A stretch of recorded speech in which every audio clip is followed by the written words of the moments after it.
a two like a young O'Shea with an AK. Okay, don't you tell these motherfuckers that my name is O'Shea. It's the Nation of Podcation Daily Podcast. I'm O'Shea. Make sure you guys hit that like and subscribe button. Also, make sure you follow me on Instagram at @thereal_OBarber and at Nation of Podcation on Instagram and TikTok. Hip-hop superstar and podcast host from It Is What It Is podcast, Cameron, talks about his time with Dipset, Dipset's beef with BMF, and Jim Jones getting chased and stabbed in Miami by a member of BMF. Now, as we all know, in the late 90s and early 2000s, BMF was a force to be reckoned with. If you guys haven't checked out the TV show by 50 Cent, you should check that out and get an idea of how BMF was moving in the late 90s and early 2000s. Now, we all know Dipset was one of the best groups of all time. In the late 90s and early 2000s, they had taken over hip-hop with Cameron spearheading the way. You had Joel Santana and Jim Jones with Freaky Zeke that took over Rockefeller Records and just made a name for themselves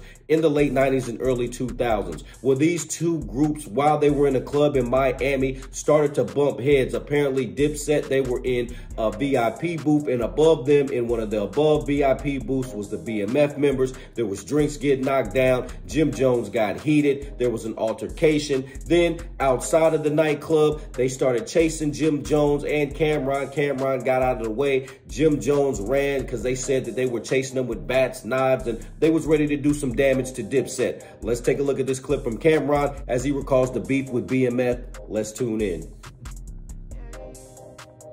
Time in Miami, and they was like spilling drinks. Nobody knew who BMF was. They were spilling like drinks over the top of the rail, and I was underneath for whatever balcony it was, but Jim was getting wet. Jim and somebody else getting wet, and they like, yo, stop fucking throwing shit. They didn't give a fuck. They kept throwing shit. So Jim went up there with some other people, and somebody from there and got cut. All right, so right there you see Jim went up there talking crazy to the BMF guys because they were spilling drinks on him. And Jim was upset about that, and he ended up getting himself cut, stabbed, whatever you want to call it. Let's tune back in. So, allegedly, we had a show the next day, and I'm doing my show, and I'm looking in the crowd. The crowd's moving, it's cool.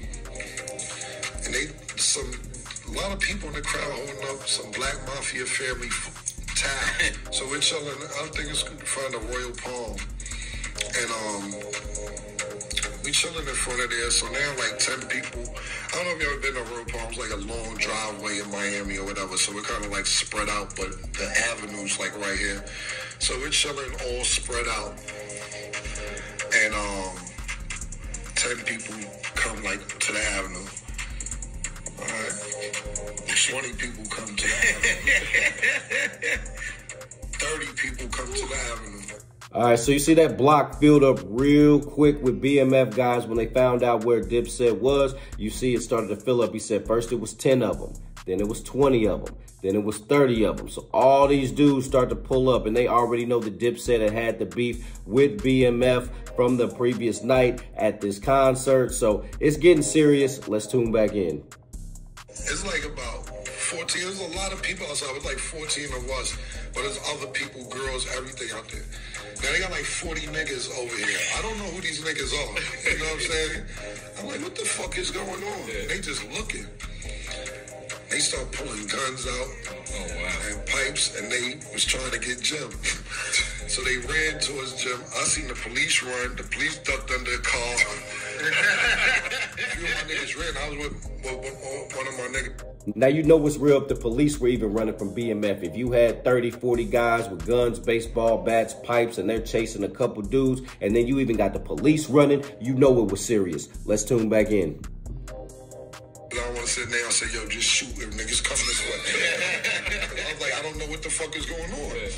And my man's like, bet. But they ran past me. I didn't know where they was going. I guess they were trying to get Jim. All right, so there you have it. So Jim Jones was getting chased by the BMF members. Cameron said they weren't really looking for him, so he kind of ducked off and got out of the way. But Jim Jones did not want no smoke with all those BMF guys, and understandably so. If you got 30, 40 guys chasing you with guns, bats, knives, and he had already been stabbed, and they're chasing him down in Miami, that's not a place where he's familiar with. He's not from Miami, so Jim Jones got up out of there. He took off. He was gone. He wasn't having none of that. Shout out to Big Meech. Respect to Big Meech and BMF and Southwest T. Those guys had a whole movement going in hip-hop, and it will never be nothing like BMF for what they did for hip-hop, what they did for the whole culture, how Big Meech influenced the whole party scene, how Southwest T masterminded all this stuff. Check out the BMF documentary if you hadn't. It gives you some real insight to the backstory of BMF. Nation, what do you think about BMF? What do you think about the BMF versus Dipset beef? What do you think about Jim Jones getting chased in Miami by BMF? What do you think about Big Meech? He's about to get his release date really soon, within the next year or two. Nation, let me know in the comment section down below. Make sure you guys hit that like and subscribe button on your way out. Hey. O'Shea and I have been kicking it strong for a minute now. O'Shea doesn't drink. He doesn't smoke. O'Shea is a professional model. Attitude like a young O'Shea with an AK. Okay, don't you tell these motherfuckers that my name is O'Shea.